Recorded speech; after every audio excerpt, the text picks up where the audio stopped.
অসমীয়া প্ৰতিদিন কাকতৰ জ্যেষ্ঠ সাংবাদিক পৰম প্ৰকাশ গগৈলৈ জাফাৰ এচিভাৰ এৱাৰ্ডছ সন্মান সংবাদ ক্ষেত্ৰলৈ আগবঢ়োৱা অৱদানৰ বাবে সাংবাদিকগৰাকীলৈ আগবঢ়োৱা হয় এই সন্মান। ইয়াৰ উপৰিও অনুষ্ঠানত সাংবাদিকতাৰ ক্ষেত্ৰত বিশেষ বৰঙণি আগবঢ়োৱা দিগন্ত ডেকা, সঞ্জীৱ কলিতা, ৰাণা ডেকা, মমতা মিশ্ৰ, আব্দুল সাজিদ, কুমাৰ নৃপেন্দ্ৰ ৰাজবংশী, মঞ্জুশ্ৰী কলিতা, সুবোধ মল্ল বৰুৱালৈ আগবঢ়োৱা হয় সাংবাদিকতাৰ সন্মান।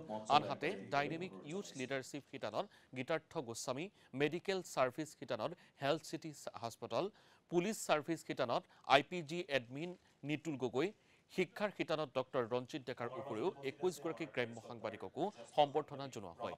অনুষ্ঠানত মুখ্য অতিথি হিচাপে উপস্থিত থাকি মন্ত্ৰী অতুল বৰাই সাংবাদিকতাৰ বিভিন্ন দিশৰ কথা উল্লেখ কৰে। অনুষ্ঠানত উপস্থিত থাকে সাহিত্য সভাৰ সভাপতি সূৰ্যকান্ত হাজৰিকা।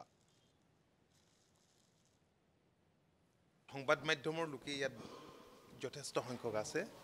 মই অত্যন্ত আনন্দিত হৈছোঁ বছৰৰ আৰম্ভণিতে এনে উদ্যোগ লোৱাৰ বাবে। মই ভাবোঁ যে এই নতুন বছৰটোত বছৰৰ আৰম্ভণিতে সম্বৰ্ধিত হৈ নতুনকৈ নতুন উৎসাহেৰে নতুন উদ্যমেৰে এইসকল ব্যক্তিয়ে যি ক্ষেত্ৰৰ পৰা সেৱা আগবঢ়াইছে অধিক সেৱা আগবঢ়াবলৈ সক্ষম হ'ব, যাৰ পৰা জনসাধাৰণ উপকৃত হ'ব। মই জাফাৰ সভাপতি অভিজিৎ চৌধুৰী আৰু সমন্বিত কৰ্মকৰ্তাসকলক এনে বিশেষ উদ্যোগৰ বাবে মই ধন্যবাদ জনাইছোঁ। আমি আচলতে গুণীৰ গুণক স্বীকৃতি নিদিওঁ। আমি স্বীকৃতি দিব জানিলে, স্বীকৃতি দিলে মই ভাবোঁ যে আমাৰ সমাজখন আৰু আগুৱাই